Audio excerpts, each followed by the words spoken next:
Shalom Uvracha. Nossa parashá nos conta que nosso terceiro patriarca, Yaakov, se encontrou com o faraó do Egito.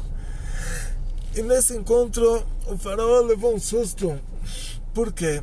Nosso primeiro patriarca, Abraão, com a nossa primeira matriarca, a Sara, eles estiveram no Egito. E teve toda aquela história que a Sara foi levada para o faraó e o faraó tentou ter alguma coisa com ela e aconteceram lá milagres verdadeiros.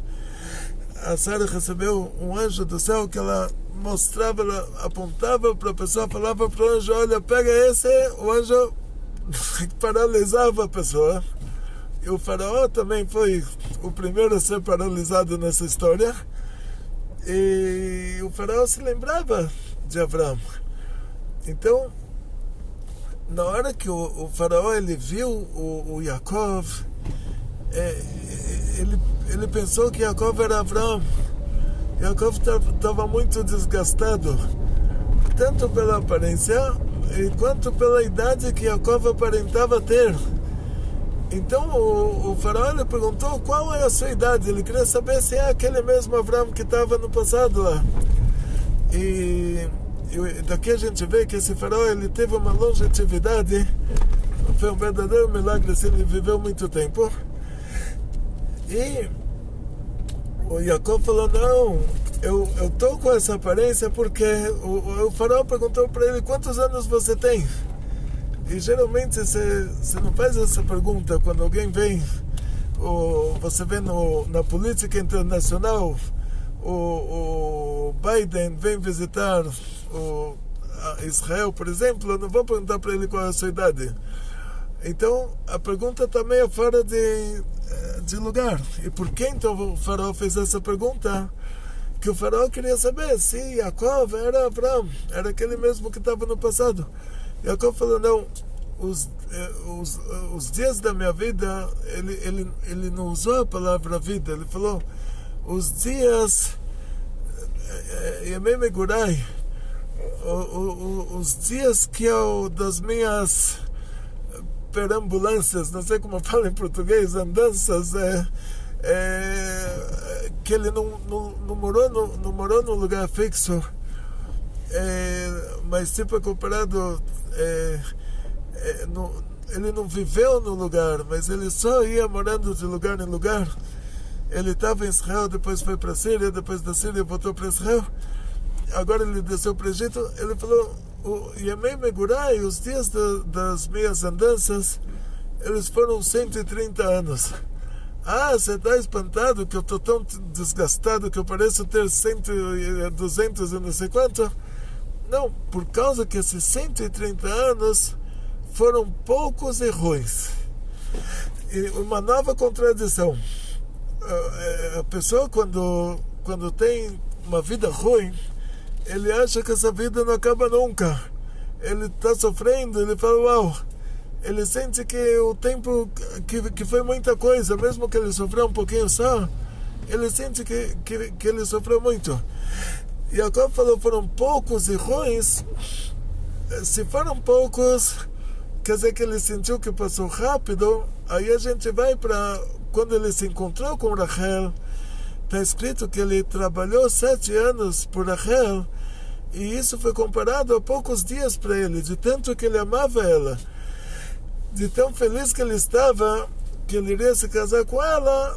Aí parecia que esses 7 anos foram poucos dias. E agora ele fala que os 130 anos foram poucos, quer dizer, então ele estava feliz, mas ele fala que foram ruins, então ele estava triste.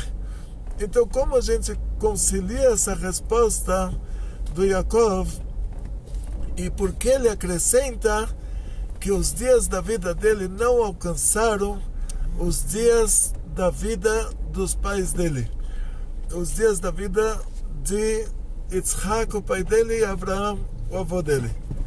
Então, quer dizer que ele sabia que ele ia falecer com 130 anos. Por isso ele já falou para o faraó: olha, eu vou agora, já minha vida terminou. Os dias da minha vida foram 130 anos, já pode escrever minha biografia. Esses 130 anos foram poucos e ruins e não alcançaram não alcançaram os anos de vida dos meus pais. Então a gente vai entrar agora no Pshat. Jeito simples de se entender isso não dá. Porque ele falou que os anos foram poucos, então quer dizer que ele estava muito feliz, mas ele falou que foram ruins. Ele falou que não alcançaram os dias da vida do pai e do avô dele, mas ele estava vivo. Ele não tinha morrido, quer dizer, a vida dele não terminou. Então, quando a gente entra em assuntos desses na Torá, nós vemos que não tem, do lado superficial, não tem como resolver isso, então a gente se aprofunda. A Torá, ela tem 4 níveis. Tem o Pshat, que é o lado mais superficial, o lado mais simples. Tem o Remes, quer dizer que aquela coisa está indicando outra coisa. Tem o Drosh, que é o que a gente aprende daquilo. E tem o Sod, o que está por trás daquilo, quais são os segredos ocultos, qual é a cabala daquilo. E aqui a gente não tem como solucionar esse caso, a não ser pela cabala disso. E a cabala aqui é simples. Quando Yaakov ele fala para o faraó que os dias da minha vida foram poucos, quer dizer que ele estava feliz.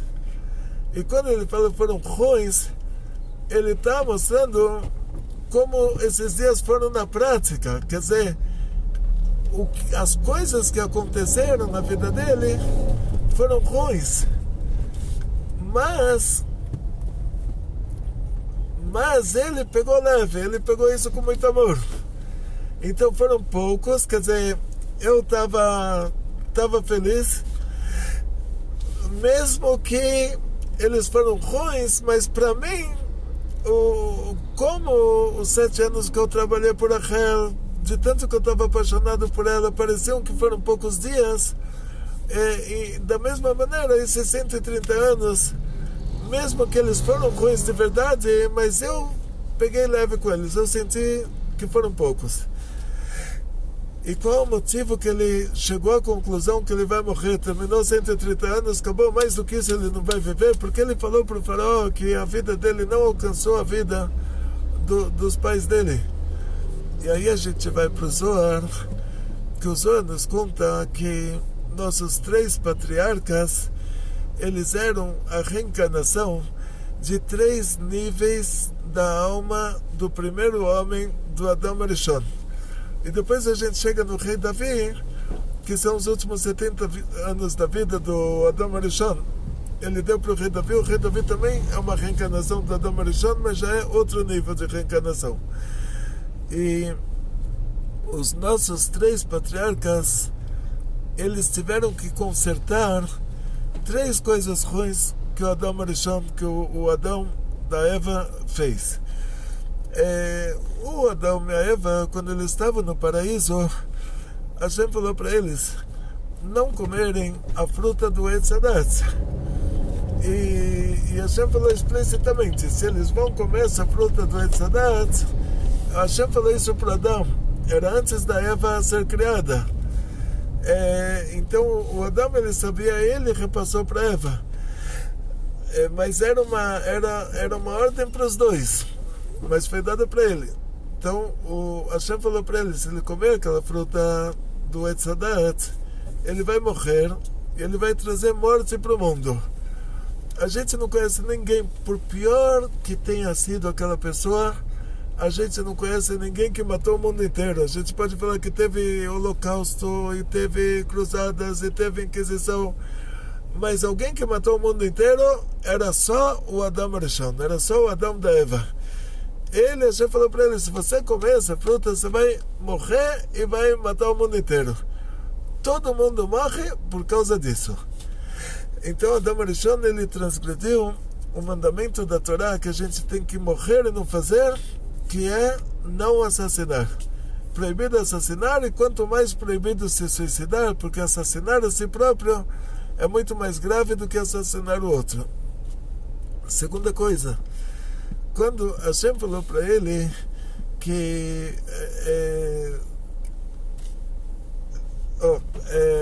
voltamos a Eva, ouviu da cobra, a cobra falou para Eva que, olha, bate papo entre a mulher e a cobra. Aquela cobra tinha uma forma humana, ela tinha mãos, tinha pés, ficou amigona da Havá, da Eva.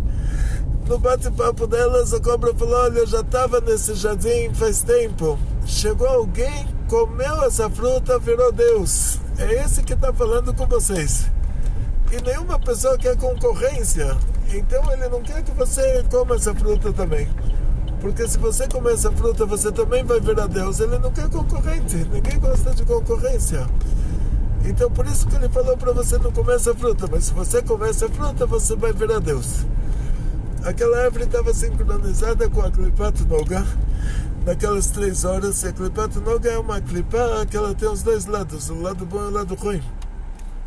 Então na prática, a Eva falou para Adão, você come essa fruta, você vai virar Deus. Ele achou da hora que ele comendo a fruta, ele iria virar Deus.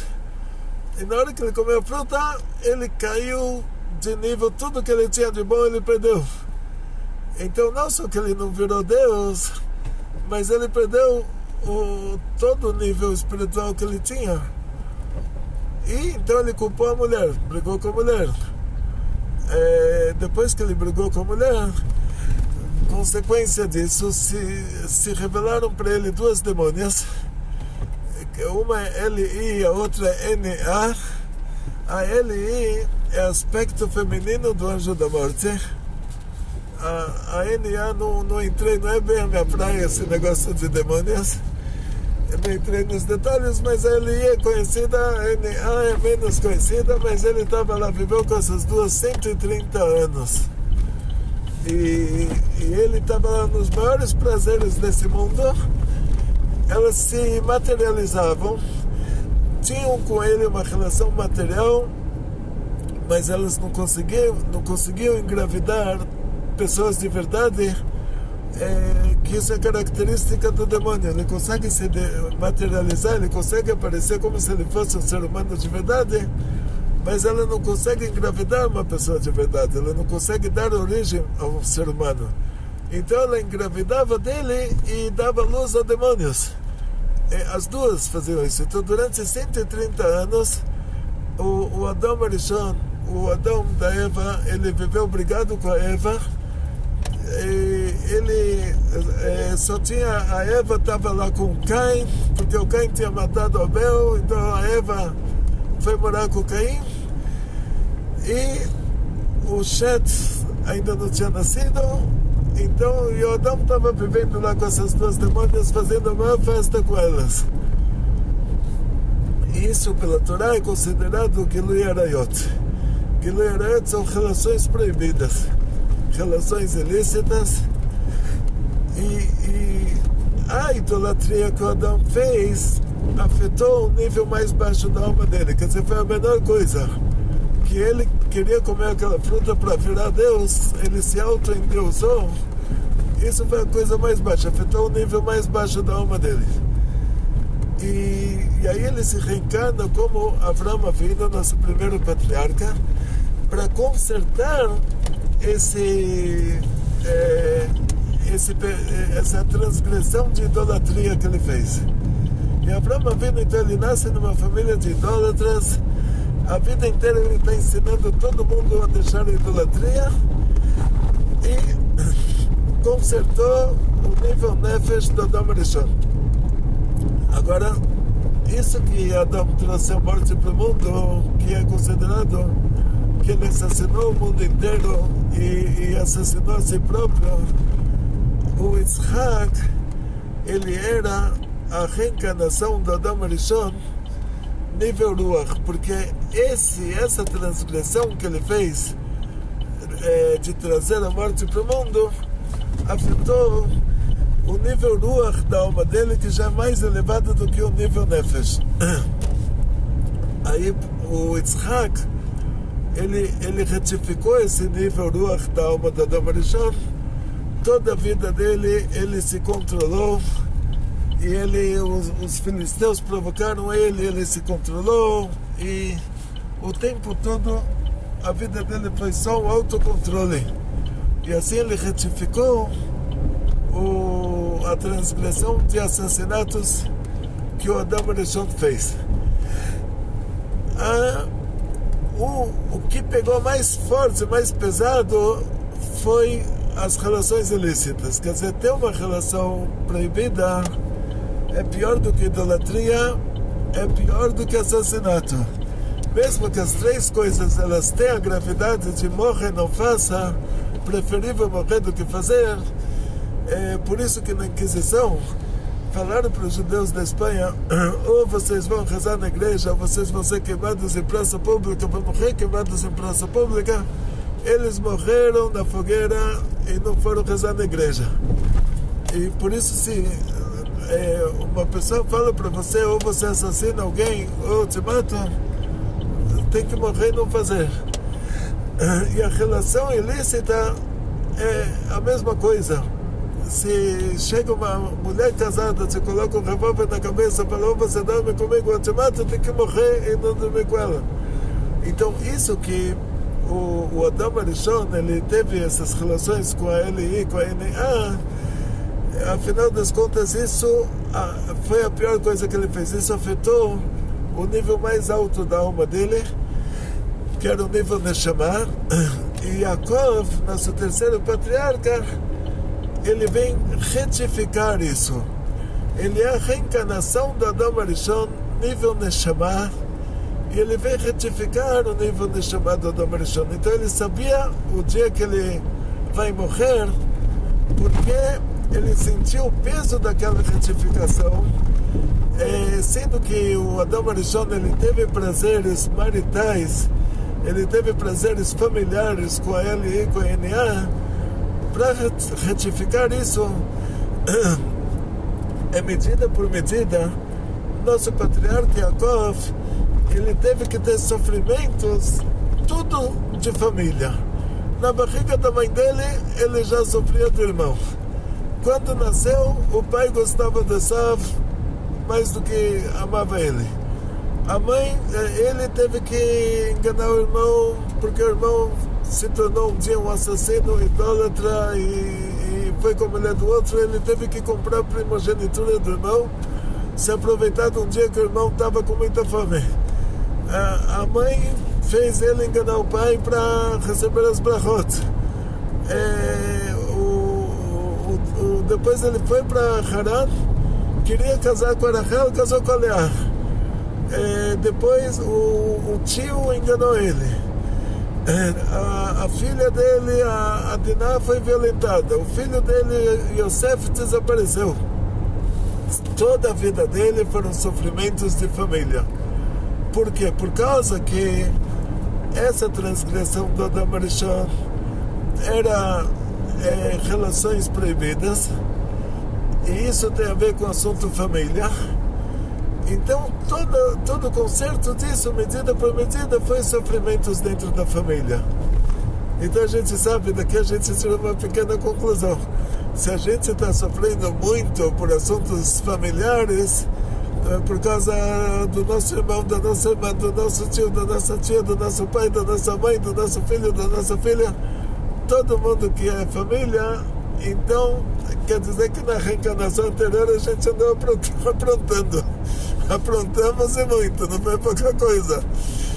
Então, voltando para o nosso assunto, que é o principal, depois que Yaakov ele sofreu 130 anos, sempre sofrendo nessa categoria, sofrimentos familiares, ele sentiu agora a revelação da alma do Adam Arishon. Então ele sentiu que ele chegou já no concerto, foi retificada aquela alma, e aquela alma brilhou dentro dele com toda a sua intensidade.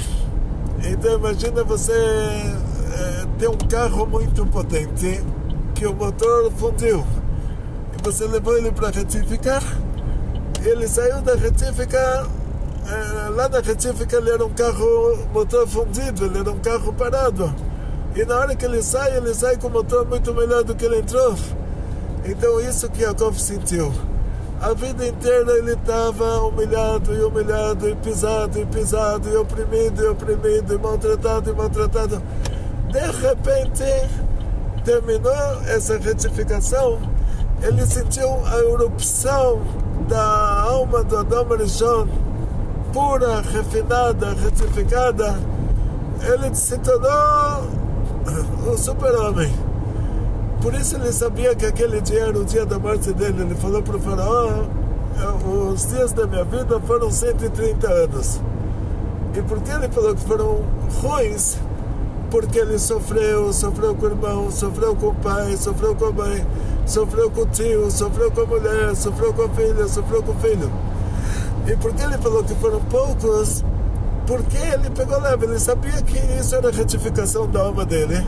Se ele estava sofrendo, quer dizer, alguma pendência anterior, ele tinha, por isso ele precisava retificar. Por isso ele viu isso como um trabalho muito lucrativo, um trabalho que iria trazer para ele um lucro muito grande. E na hora que ele viu que ele terminou o concerto, ele já sentiu a mudança de canal daquele mundo difícil que ele vivia. De repente ele já sentiu o paraíso nesse mundo.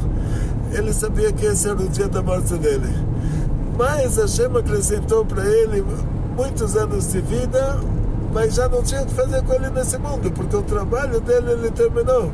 E quando a gente termina o nosso trabalho nesse mundo, é desonestidade se Hashem deixar a gente ainda nesse mundo. Imagina, uma pessoa está trabalhando e terminou o trabalho, já está determinado o salário que ele vai receber, e vai continuar trabalhando. Então é desonesto.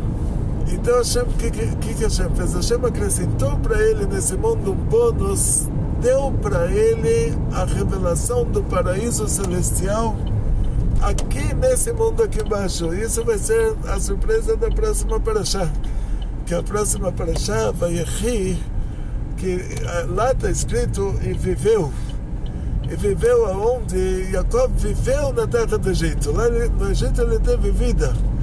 Quando ele chegou no faraó, ele chegou de Israel, e o que ele falou: os dias das minhas andadas, que ele morou temporariamente, os dias da minha moradia temporária, não sei como traduzir isso para português, mas Emei Megurai é como está escrito a palavra ger. O que é ger? Ele é um estrangeiro, ele está vivendo num lugar que não é o país dele. Então, Yemei Megurai é tipo os dias do meu estrangeirismo, os dias que eu estava num lugar que não tinha a ver comigo, não estava fixo nesse lugar, que eu era alguém de fora. Então essa palavra a Torá usa também para alguém que se converte ao judaísmo, usa a palavra ger, é para mostrar que a pessoa veio de outro lugar. Então Jacob, ele usou essa palavra para a vida dele inteira. Ele falou: toda a minha vida eu me sentia um peixe fora d'água. E depois ele usa a palavra viveu de verdade, porque aí se revelou para ele o paraíso do mundo superior, o alto paraíso se revelou para ele aqui nesse mundo. Mas isso vai ser o assunto da próxima parashá. Então, conclusão. Isso que Jacob, ele sofreu, ele estava consciente. Ele sabia que esses sofrimentos um dia iriam acabar. Qual foi o problema? Na hora que Yosef desapareceu, Jacob ficou triste.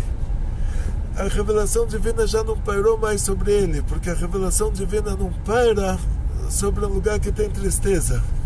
Inclusive, a gente vê que Hashem se revelou para ele, está escrito nas imagens da noite. E nós sabemos que se para o profeta ter uma revelação verdadeira, ele tem que estar na Terra Santa. Jacob estava na Terra Santa. Ele tem que ser casado. Jacob era casado. Ele tem que ser judeu. Jacob era judeu. Mesmo que depois a gente vai ver mais futuramente lá que o Bilam teve uma profecia, mas para os povos do mundo não falarem que se eles tivessem um profeta tão grande quanto Moshe, eles fariam melhor do que a gente. E por causa disso Hashem deu a profecia para o Bilam, quer dizer, o Bilam foi exceção de regra. Então o Yaakov, ele era filho de Isaac, neto de Abraão, na Terra Santa, casado. Então por que Hashem se revelou para ele nas visões da noite? Por que Hashem não se revelou para ele reveladamente? E a gente sabe que quando ele foi para Haran, Hashem se revelou para ele num sonho. Por quê? Porque lá ele não era casado. Quando ele estava em Haran e era casado, Hashem se revelou para ele no sonho, porque ele não estava na Terra Santa. Aí quando ele voltou para a Terra Santa, ele viu os anjos. Quando ele viu aquele lugar, ele viu os anjos reveladamente, não foi nas visões da noite. E de repente a gente vê que ele teve essa recaída, que novamente Hashem se revela para ele nas visões da noite. Então, isso porque ele estava triste, porque a presença divina não paira no lugar que tem tristeza. Então, se o profeta antigo, ele tinha uma equipe, a equipe dele era uma orquestra. Aonde ele ia, ele levava a orquestra junto. Ele precisava receber a profecia, a orquestra começava a tocar, aí ele ficava alegre, aí a profecia pairava sobre ele. E mesmo que dizem nossos sábios que a pessoa em simcha, ela bebassá veyain, que a pessoa ela pode ficar muito feliz. Nossos sábios decretaram no Shabbat você beber vinho e comer carne, porque a maioria das pessoas fica muito feliz quando bebe vinho, come um churrasquinho.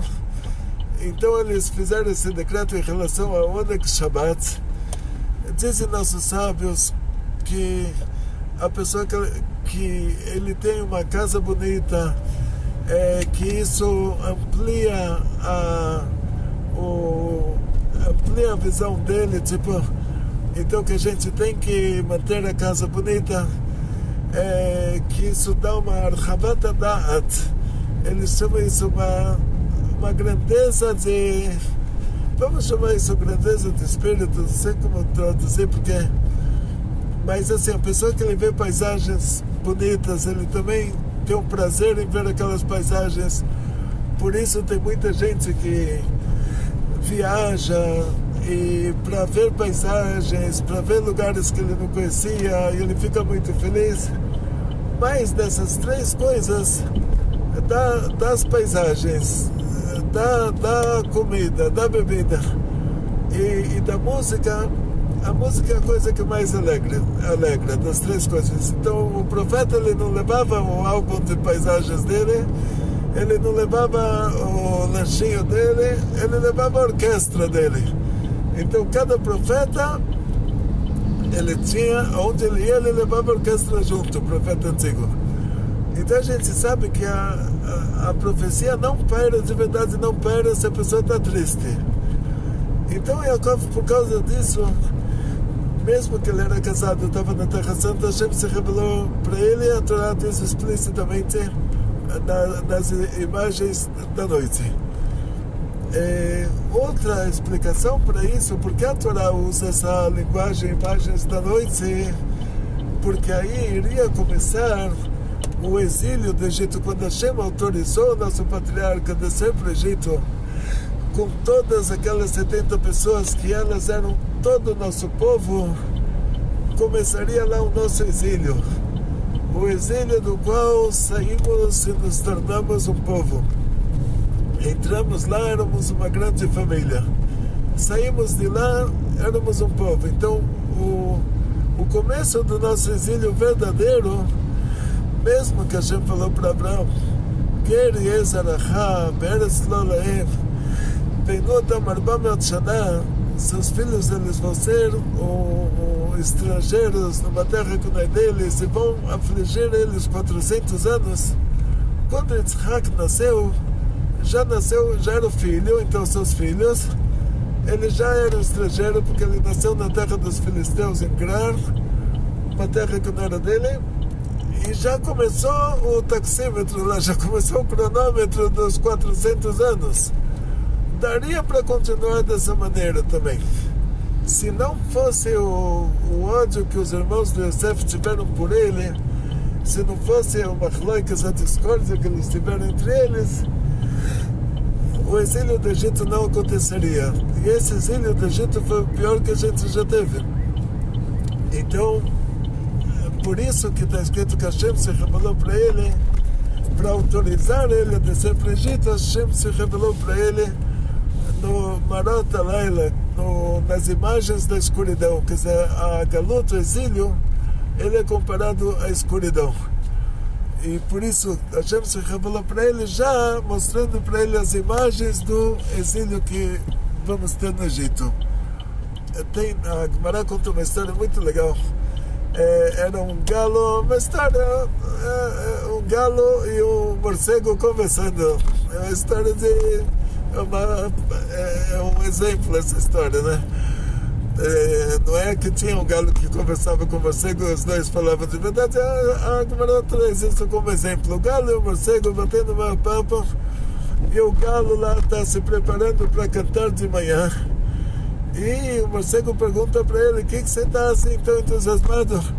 O galo fala: de manhã eu vou cantar, vou ficar importante, todo mundo vai me ouvir. Logo que nascer o sol, logo que começarem os primeiros raios de sol, eu já começo a cantar, todo mundo me ouve, acorda, fico muito importante. Aí o galo, então, ele estava esperando muito o raiar, o amanhecer. Aí o morcego entrou na vibe do galo, entrou no ambiente, começou também a esperar o amanhecer. Até que o galo falou para o morcego: coitado, para você não é bom, porque você, na hora que amanhece, você tem que entrar na sua caverna, você desaparece. Quem fica famoso sou eu, você deixa de existir. Então, dizem nossos sábios, esse é o exemplo do exílio. O exílio é uma escuridão. Na hora que surge a luz, todas as imagens da escuridão desaparecem, todos os personagens da escuridão desaparecem. Então, por isso, na revelação que Yaakov teve, que Hashem autorizou ele a descer para o Egito, essa revelação é chamada de imagens da escuridão. O que aconteceu na prática é que esse exílio do Egito, do jeito que ele começou, a gente vai ver isso na próxima parashá, Vayechi, do jeito que ele começou estava ótimo. Tipo, Yaakov teve os melhores dias da vida dele no Egito. Yosef era o vice-rei. Toda a família, as 70 pessoas, receberam a melhor terra do Egito, dizem que era o delta do Nilo. A gente não tem um acompanhamento verdadeiro sobre esse assunto, mas o faraó deu para eles o melhor lugar do Egito. Eles eram só 70 pessoas, então qual que é o problema? Dá para eles o melhor lugar, o lugar mais caro. E 70 pessoas, a família do vice-rei, então deu para eles o melhor lugar do Egito. Então eles moravam no Eretz Goshen, era o melhor lugar. Mesmo assim, o Yaakov, ele mandou, antes dele descer, ele mandou o Yehudá para preparar o lado educacional do Egito, da comunidade judaica do Egito, para preparar lá a escola judaica, o Heider, a Yeshiva. Por quê? Porque o Yehudá, o Yaakov já sabia, já falaram para ele: olha, o seu filho Yosef, ele é o vice-rei, e ele é muito Yerushalayim, ele está super religioso, e ele é o vice-rei. E por que então o Yaakov ele mandou o Yehudá? Então tem duas explicações para isso. Primeira coisa, o Yehudá, ele era o mais Yerushalayim, vamos dizer assim, pessoa que tinha mais o temor a Deus, uma linguagem assim bem clara,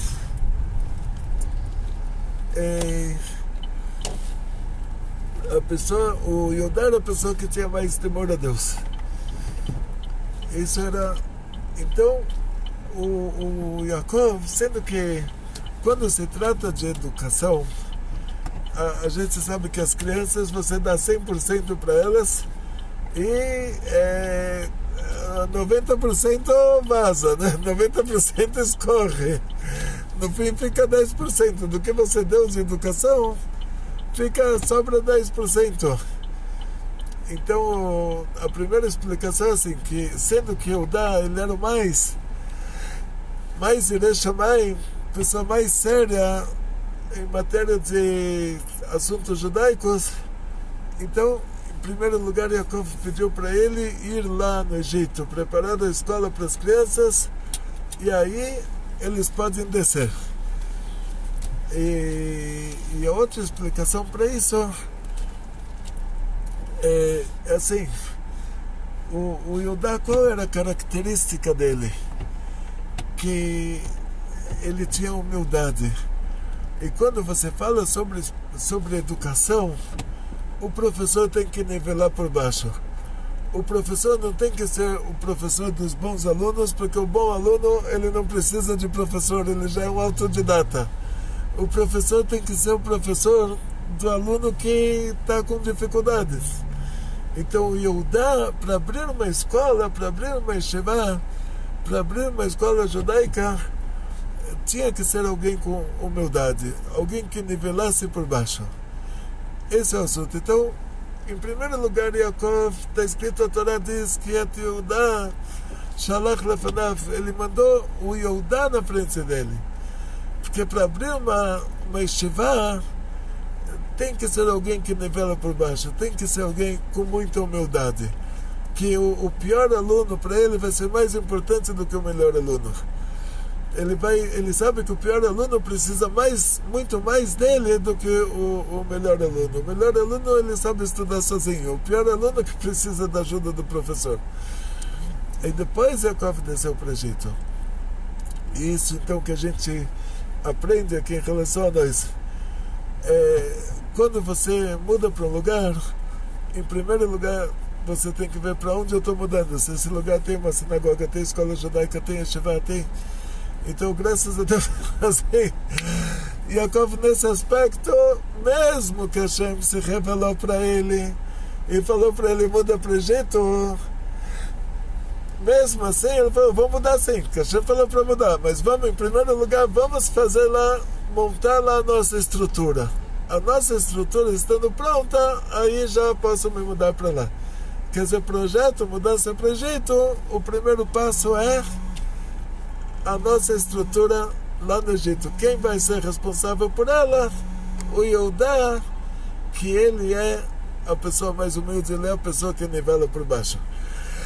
Atzlacha, briut, panassá beshefa, muito sucesso, muita saúde, muito dinheiro, muitas felicidades, muita alegria. Vekol tov.